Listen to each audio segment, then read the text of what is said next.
Olá, estas são as aulas de número 9 e 10 da disciplina Física Aplicada 1 do curso APAC-CDM, turma 01 de 2021. Nesta aula, daremos sequência ao estudo da dinâmica de um corpo rígido, que foi iniciado na aula passada com o estudo do centro de massa de um corpo rígido e também de um sistema de partículas. Vimos a importância desse ponto para análise da dinâmica do corpo rígido e vimos também como calcular esse ponto tão importante para o estudo da dinâmica de um sistema de partículas e de um corpo rígido. Nesta aula, iremos definir uma grandeza associada ao movimento de rotação de corpos rígidos em torno de um eixo fixo. E essa grandeza é chamada de torque. Torque ou momento de uma força. Bem, para que um corpo realize um movimento de translação, um corpo ou uma partícula realize um movimento de translação, basta que nesse corpo seja aplicada, se for uma partícula, basta que nesse corpo seja aplicado uma força resultante diferente de zero, segundo a lei de Newton, ele entra em movimento de translação. Por outro lado, se você está trabalhando com um sistema de partículas ou um corpo rígido, como foi visto na última aula, basta que a resultante das forças externas seja diferente de zero, que você consegue colocar esse sistema de partículas ou esse corpo rígido em movimento de translação. Você pode simplificar essa análise considerando o centro de massa desse corpo rígido ou do sistema de partículas, considerando que toda a massa do sistema está concentrada no centro de massa do corpo e que a resultante das forças externas está sendo aplicada nesse corpo. Resumindo, para que um corpo ou partícula realize um movimento de translação, basta que a resultante das forças seja diferente de zero. E quanto agora, nesta aula, nós vamos verificar o que produz, o que provoca o movimento de rotação, o que é determinante para o movimento de rotação. Relembro que, para o movimento de translação, basta que uma força resultante diferente de zero seja aplicada no corpo, ou força resultante diferente de zero aplicada numa partícula, ou resultante das forças externas aplicada num sistema de partículas ou corpo rígido. Ou seja, simplesmente a força resultante diferente de zero provoca um movimento de translação. A pergunta aqui é a seguinte: para o movimento de rotação, será que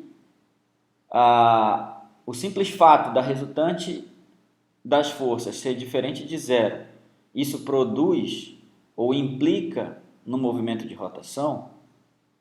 É isso que nós vamos ver nessa aula, tá?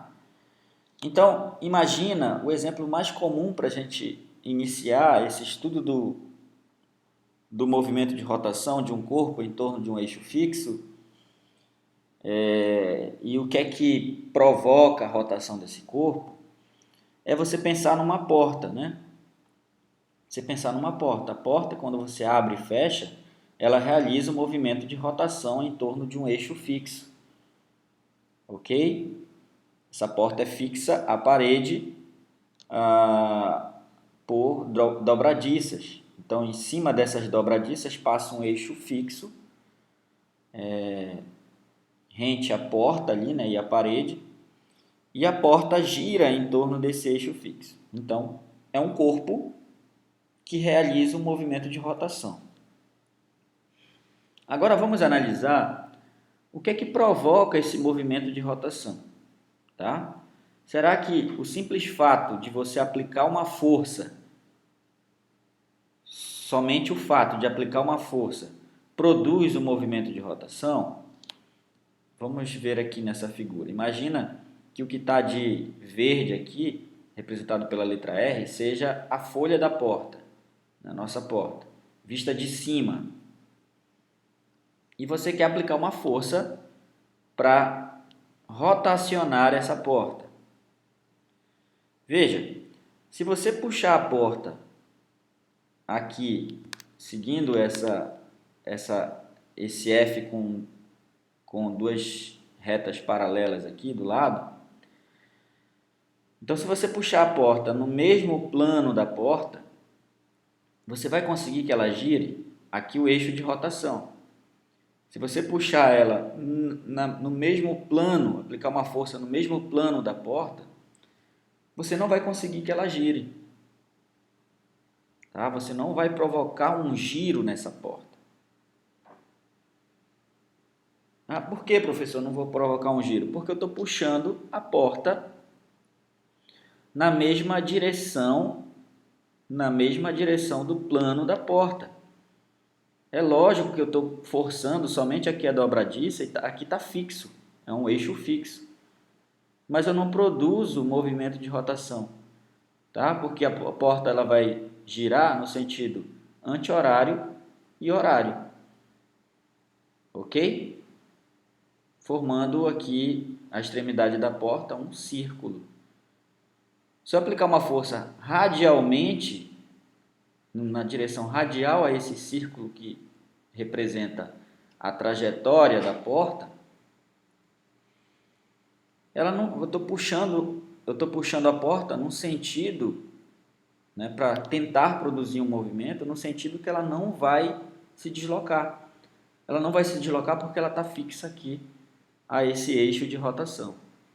Tá? Fixa o eixo de rotação, ela só vai poder girar no sentido anti-horário e horário. Não numa direção radial, não vou conseguir retirar ela, a não ser que eu quebre a dobradiça.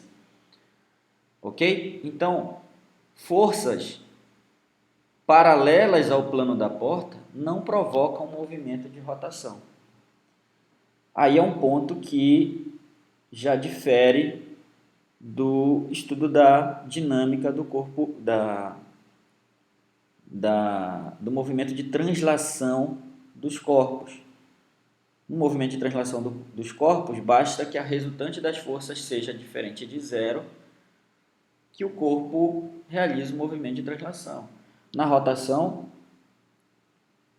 eu não preciso apenas da aplicação de uma força. Eu já percebi que eu posso aplicar uma força, mas se eu aplicar essa força no plano da porta, voltando ao nosso exemplo da porta, eu não produzo movimento de rotação. Então não basta uma força ser aplicada, tem que ter outras condições. É claro que é a força que vai produzir essa rotação, mas não é essa força aplicada de qualquer maneira. Tudo bem? Não é a força aplicada de qualquer maneira que vai produzir a rotação. Então, vamos pensar assim, que eu estou aplicando uma força aqui na extremidade da porta, nessa direção que está sendo mostrada aqui pelo vetor, esse vetor roxo, tá?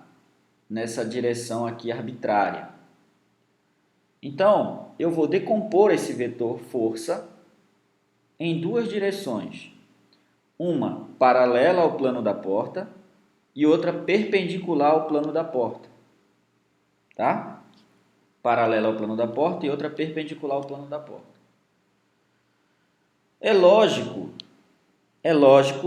que uma componente provoca a rotação e a outra não provoca a rotação. Tá? Essa força paralela ao plano da porta vai puxar a porta, mas ela não vai provocar movimento de rotação nenhum, como eu já expliquei antes. Entretanto, a força que é perpendicular ao plano da porta, essa sim, vai puxar a porta no sentido de giro da porta, ou horário ou anti-horário, nesse caso, o anti-horário. Tá? Essa força sim, ela vai puxar essa porta no sentido do giro, tá? No sentido que provoca giro ou seja, provoca rotação nessa porta. Tá? Porque se você pensar na trajetória circular que essa porta vai fazer, essa força, ela puxa a porta numa direção tangencial à trajetória que a porta vai fazer.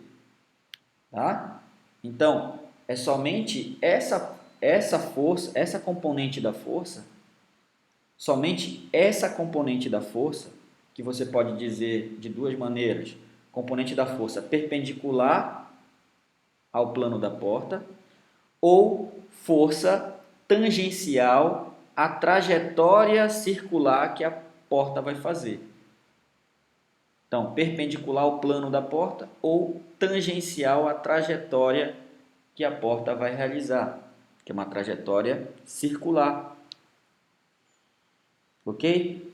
Então, primeiro dado, primeira informação, né, ou primeira conclusão que a gente tira dessa análise do movimento de rotação é que não é qualquer força que vai produzir a rotação de um corpo, tá? Que gira em torno de um eixo fixo. E mais, a componente da força que produz a rotação, a componente da força que produz a rotação do corpo em torno de um eixo fixo, é a componente perpendicular ao plano da porta, tá? Ou melhor dizendo, é a componente perpendicular à direção radial no movimento de rotação, tá? Ou, se você quiser também dizer, a componente tangencial ao movimento circular executado nas rotações.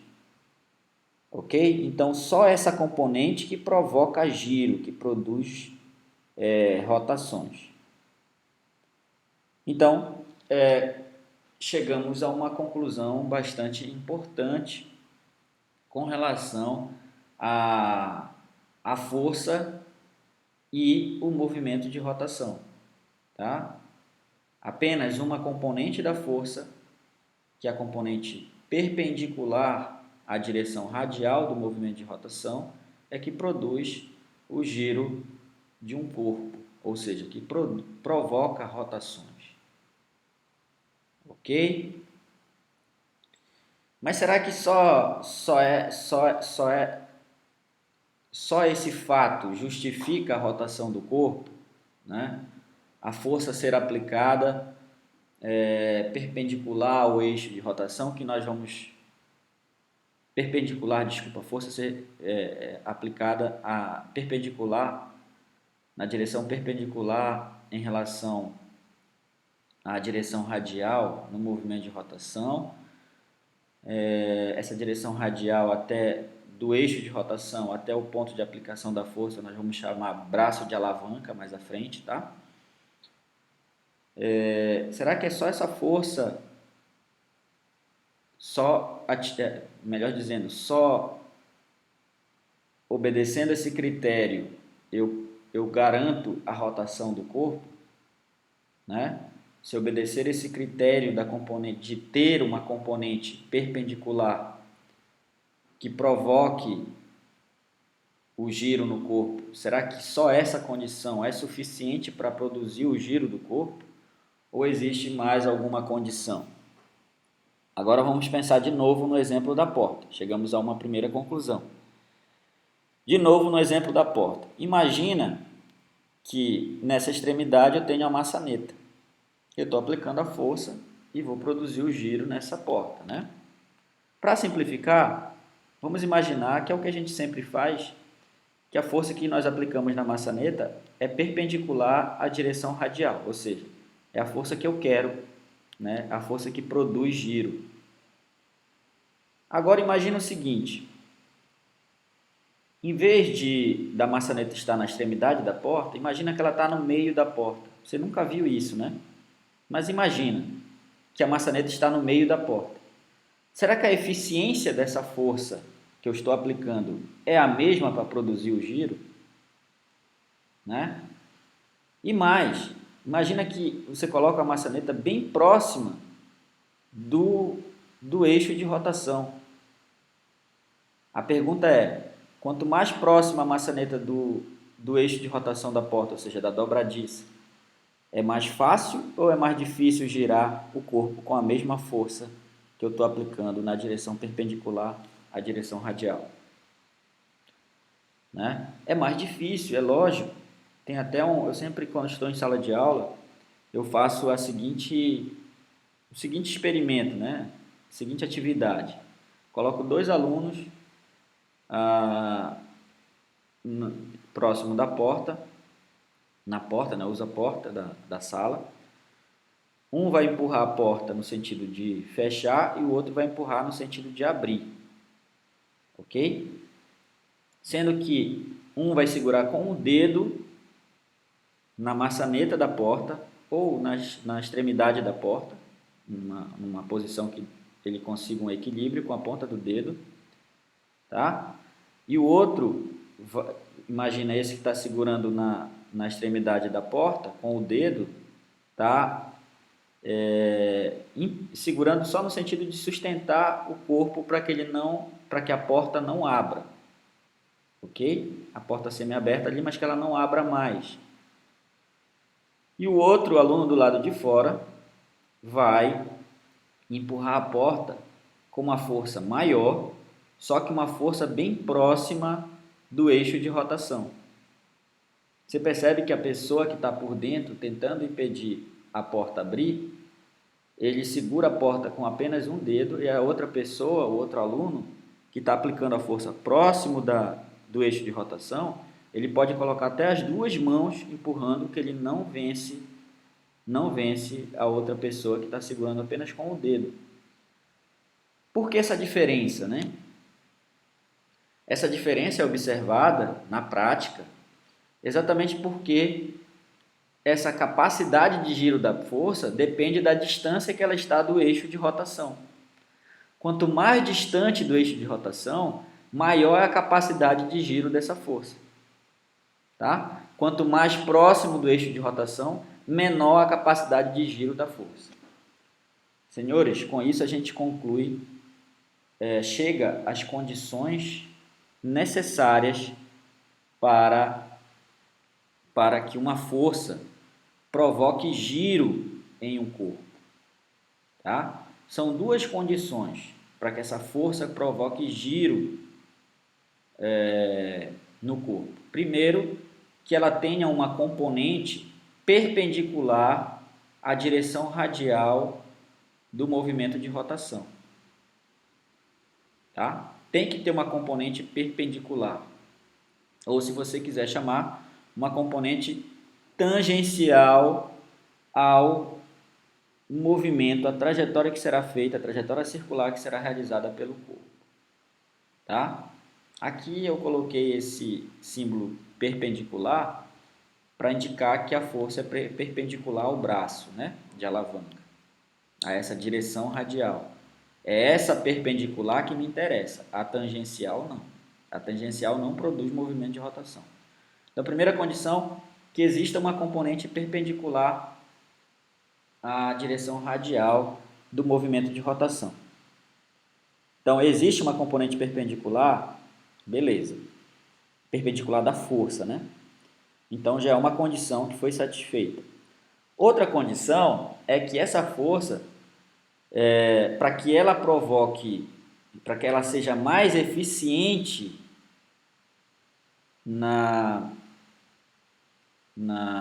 vamos dizer assim, para gerar o giro desse corpo, essa força tem que ser aplicada o mais distante possível do eixo de rotação.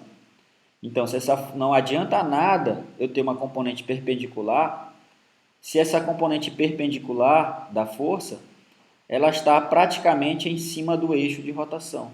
A capacidade de giro dessa força vai lá para baixo. Tá? A capacidade de giro da força se torna mínima. E se for aplicada em cima do eixo de rotação, não há movimento de rotação. Tá? Ela tem que ser aplicada a uma certa distância do eixo de rotação. Tá? Então, o movimento de rotação depende da capacidade de giro da força. E essa capacidade de giro da força depende de duas condições: de ter uma componente perpendicular da força e dessa componente perpendicular ser aplicada o mais distante possível, ou seja, quanto mais distante do eixo de rotação essa componente perpendicular é aplicada, maior é a capacidade de giro da força, tá? Maior é a capacidade de giro da força. E essa capacidade de giro da força é chamada de torque. Torque ou momento de uma força, tá? Então, como no movimento de rotação, nós verificamos aqui com o exemplo da porta que não é apenas necessário ter uma força atuando no corpo, tá? Não basta apenas ter uma força resultante diferente de zero, não basta que apenas uma força resultante de zero seja aplicada no corpo. É necessário que obedeça às condições que nós analisamos agora no exemplo da porta.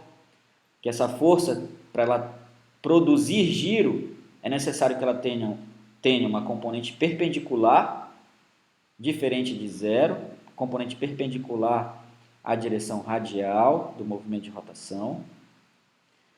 E é necessário que, para que a capacidade de giro dessa força seja maior, que essa componente perpendicular esteja o mais distante possível do eixo de rotação. Tá?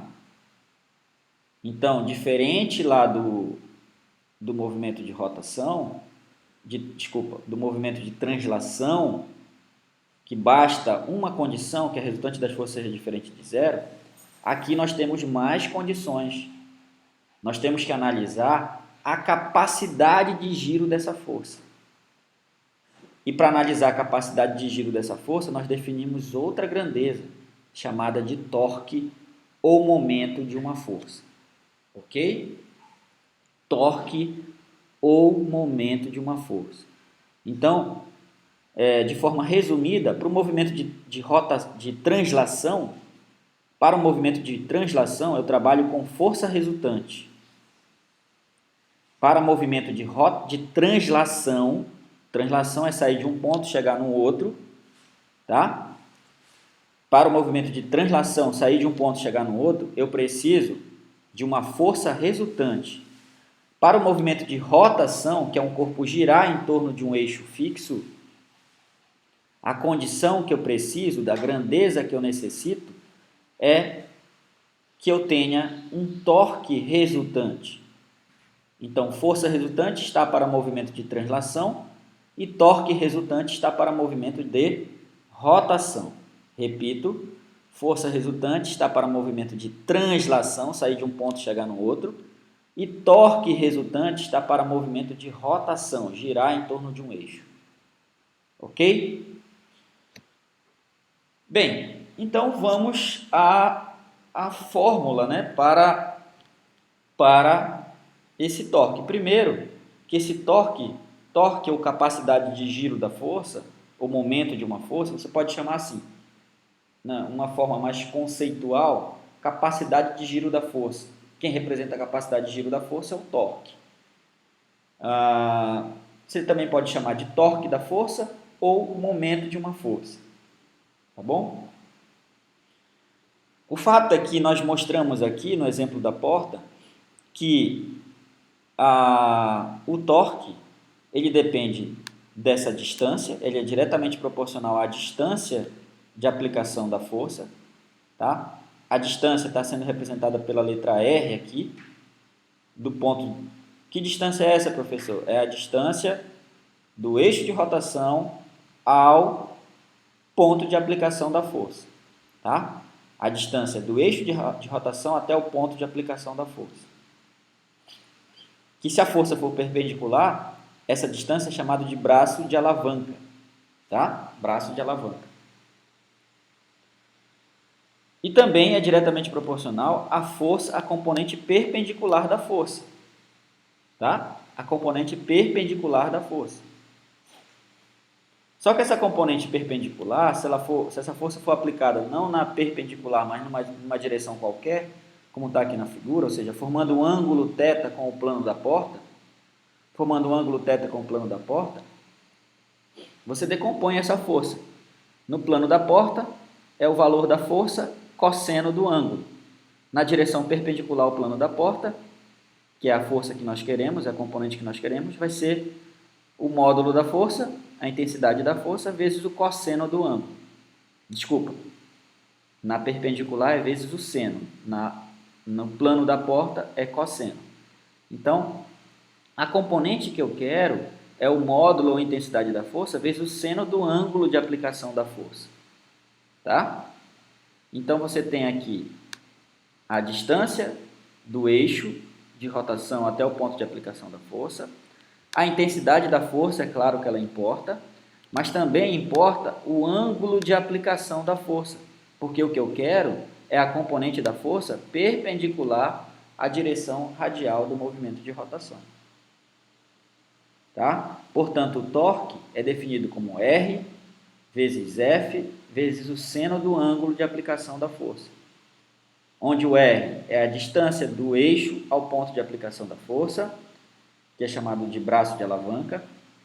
O F é a intensidade da força e o seno de θ é o seno do ângulo de aplicação dessa força, porque se eu pegar a intensidade da força e multiplicar pelo seno do ângulo, eu vou ter a componente da força que produz a rotação, que é a componente perpendicular, tá? Esse F com esse símbolo aqui de perpendicular, esse F com o símbolo de perpendicular é a mesma coisa que F seno θ.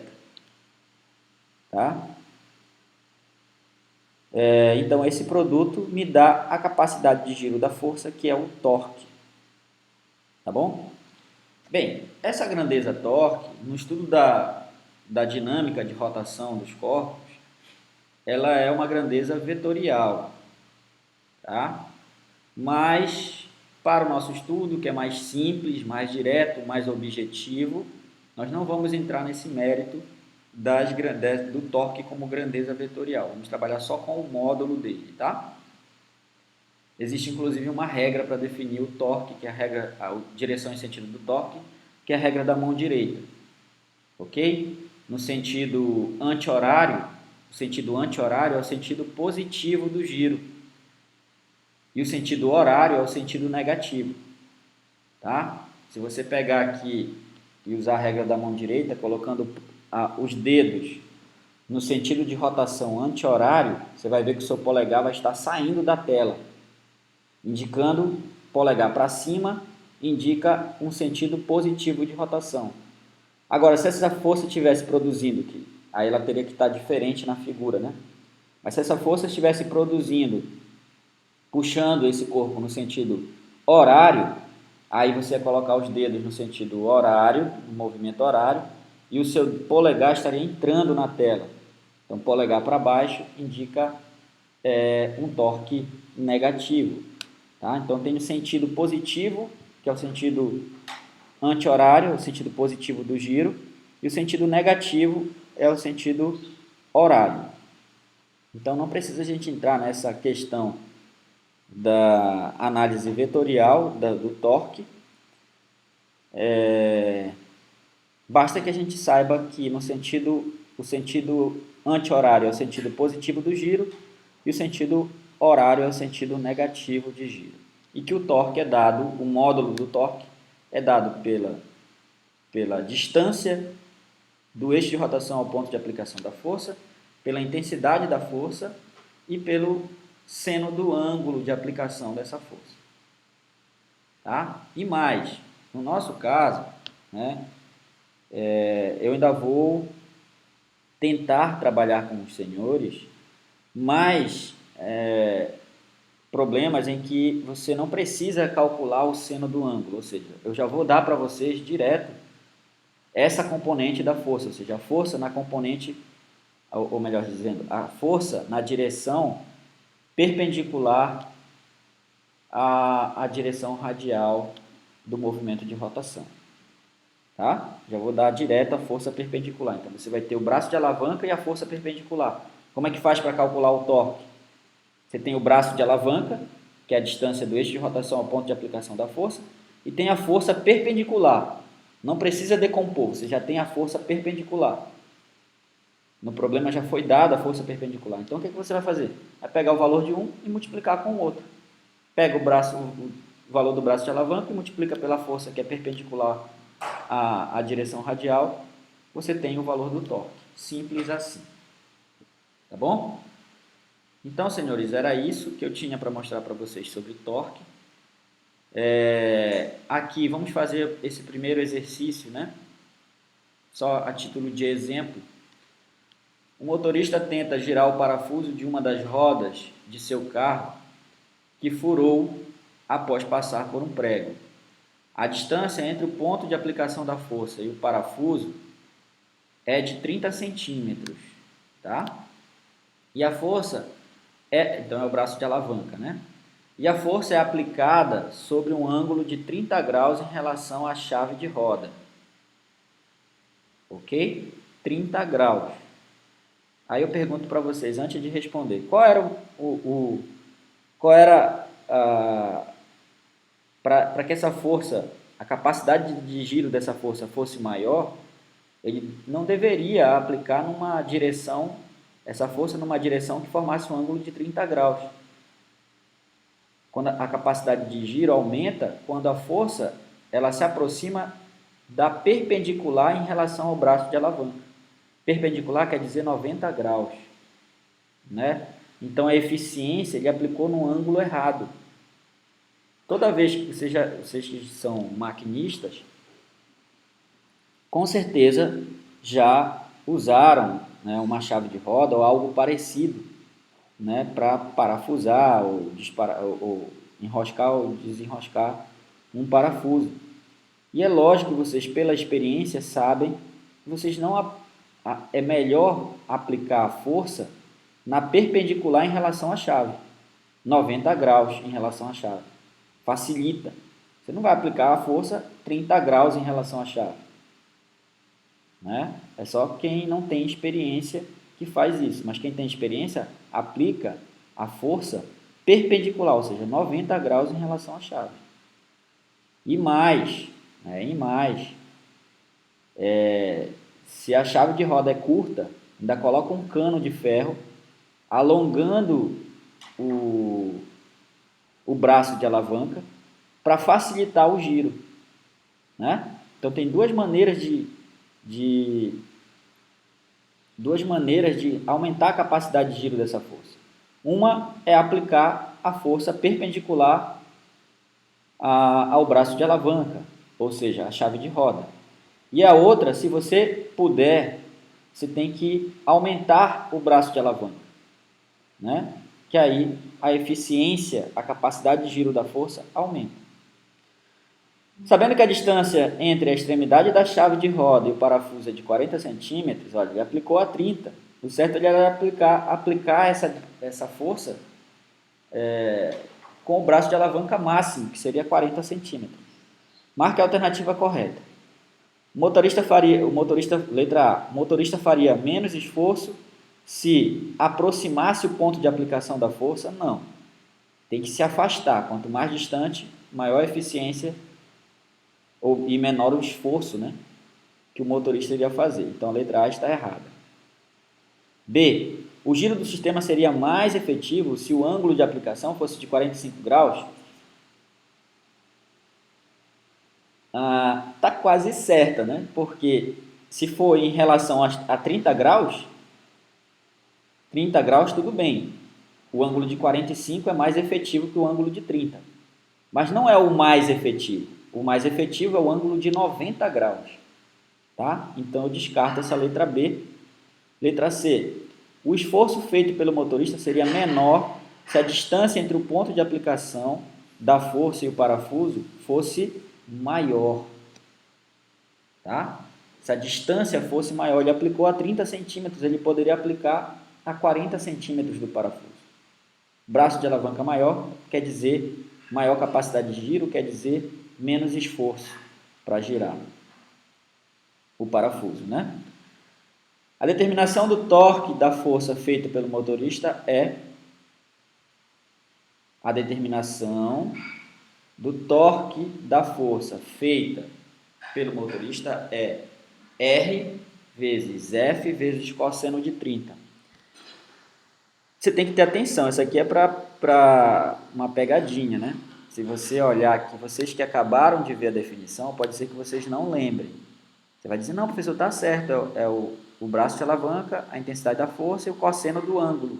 O ângulo é 30 graus, só que eu falei aqui não o cosseno do ângulo, é seno do ângulo, tá? Lembra que o cosseno vai me dar a componente tangencial da força no plano da chave de roda. E então essa força não produz nada, na verdade vai tirar a chave de roda lá do... Não vai provocar nenhum movimento de rotação, né? Então, a componente perpendicular é F seno do ângulo, F seno do ângulo, ok? E não F cosseno, então está errado essa aqui também. Todas as alternativas estão incorretas? Não, letra C está certa, tá? Você percebe que a alternativa correta nas questões objetivas eu marquei de vermelho, tá bom? Então, todas as questões objetivas nesse material estão já com a resposta, para facilitar o estudo dos senhores. Qualquer dúvida, você não concorde com a resposta que o professor colocou, de repente eu marquei com pressa, né? Ou pensei em marcar uma, marquei a outra, enfim. Qualquer dúvida, você pode discutir com o professor no fórum de discussão da semana. Tá? Você pode deixar sua dúvida lá que nós vamos tirar. Professor, a questão 2 sobre torque ou momento de uma força, o senhor marcou a letra B e eu achei que o valor é a letra E. É porque tem um sinal de menos, aí eu vou explicar. O sinal de menos é porque essa porta está girando no sentido horário. Sentido horário, o torque, o momento da força, ele é negativo. Tá? Sentido positivo de rotação é sentido anti-horário. Seria no sentido de abrir a porta. Tudo bem? Então, qualquer dúvida é só colocar no fórum. E também nós vamos marcar uma aula pelo Google Meet para resolução de exercícios. Tudo bem? Eu espero que vocês tenham gostado. Eu agradeço pela atenção e até a nossa próxima aula.